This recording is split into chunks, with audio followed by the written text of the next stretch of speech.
Hello friends, welcome to one more mini vlog. మేము ఎక్కడికి వచ్చామన్నది previous షార్ట్లో గెస్ట్ చేసింటే కామెంట్ చేశారనుకుంటా. సో అయితే ఇంకా తెలియకపోయిన వాళ్ళకి ఇక్కడైతే చెప్తున్నాను, నేను చూపిస్తున్నాను అనమాట ఎక్కడికి వచ్చానని. నేను అక్కడ పూలు పళ్ళు కాయలు తీసుకుంటుంటే స్వామి కోసం, అంటే స్వామికి దర్శనానికి వెళ్ళాలి కదా అని చెప్పి, కోతులు అయితే చాలా ఉన్నాయి ఇక్కడ. సో అవి కోతులు చూసి మిల్కి కొంచెం స్కాడ్ అయ్యి కోతులు అని చూపిస్తుంది అనమాట. సో దెన్ ఇంకా నేను స్వామి దర్శనానికి అయితే వెళ్ళిపోయాను. ఈరోజు శ్రావణ తొలి శుక్రవారం అవడం వల్ల గుడి అయితే డే మొత్తం ఓపెన్ చేసి పెట్టారు. నాకు దర్శనం కూడా బాగా జరిగింది, ఎందుకంటే పెద్దగా క్రౌడ్ లేదు, నేను మార్నింగే వెళ్ళడంతో పాటు. సో అలాగే ప్రశాంతంగా ఉంది కదా అని చెప్పేసి అక్కడ ఉన్న నవగ్రహాలకు కూడా నేను పూజ చేశాను అనమాట. సో అంటే లోపల సైడ్ బేసికలీ ఇక్కడ ఏంటంటే మేము వెళ్ళిన ప్లేస్ ఏది అన్నది ఎండింగ్లో చెప్తాను. సో అక్కడ లోపల సైడ్ పూజ చేయడానికి ఆప్షన్ ఇవ్వరు, అయినా కూడా ఫ్రీగా ఉండడం వల్ల స్వామిని అడిగితే చేసుకోమన్నారు, చేసుకున్నాను. దెన్ ఇంకా బయటకు వచ్చేసి లోపల దర్శనం అంతా అయ్యాక బయటకు కూడా వచ్చేసాను. ఇక్కడ కూడా సో ఎన్ని స్వామివారు సుబ్రహ్మణ్య స్వాములు ఉన్నాయన్నది ఒకసారి చూసేసేయండి.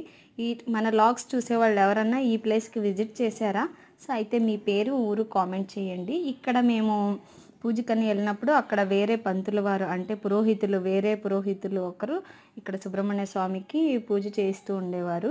ఇంకా మిల్కిని అక్కడ లోపల నించోబెట్టి ఒక చిన్న క్లిప్స్ అయితే తీసుకున్నాను. దెన్ మళ్ళీ గుడి లోపలికి అయితే వచ్చేసి సో అక్కడ కూడా మళ్ళీ ప్రశాంతంగా కొంచెం కూర్చున్నా. ఇక్కడ ఏంటంటే తులాభారం నేను ఎక్స్పెక్ట్ చేయలేదు, ఈ గుడిలో చిన్న గుడి అనుకున్నా, కానీ ఇక్కడ కూడా తులాభారాలన్నీ చేస్తూ ఉంటారంట. సో ఇంకా శ్రావణ మాసంలో జరుగుతాయని చెప్పేసి దాన్ని అక్కడ హ్యాక్ చేసి పెట్టారు. దెన్ ఇంకోటి గుడ్ లక్ ఏంటంటే మాకు, సో నేను కొన్ని సంవత్సరాలుగా ఇక్కడే చదివి పుట్టి పెరిగి అన్నీ అయినా కూడా ఎన్నోసార్లు ఈ స్వామివారికి విజిట్ చేశాను, ఎప్పుడు నాకు ప్రసాదం దొరకలేదు. అంటే అంత క్రౌడ్లోనే వెళ్ళాము. ఈరోజు ఏంటంటే చిత్రాన్నం కూడా ప్రసాదంగా పెడుతున్నారనమాట అక్కడ. సో అది ఇంకా గుడ్ లక్ మాకు. సో ఇంకా అక్కడ ప్రసాదం కూడా పెట్టించుకొని ప్రశాంతంగా కూర్చొని తింటూ ఉన్నాం. మాతో పాటు కొన్ని ఫ్యామిలీస్ కూడా అక్కడ తింటూ ఉన్నారనమాట.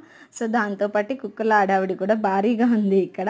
సో దెన్ తినేటప్పుడు ఒక చిన్న పురుగు వస్తే దానికి కూడా మళ్ళీ భయపడుతూ అన్నం తినకుండా ఆపేసింది మిల్కి. దాన్ని కొంచెం అక్కడ పంపించేపాటికి మళ్ళీ తినిందనమాట. సో అలా మేము వచ్చిన ప్లేస్ ఏది అన్నదైతే ఇప్పటికైనా గెస్ట్ చేశారనుకుంటున్నాను.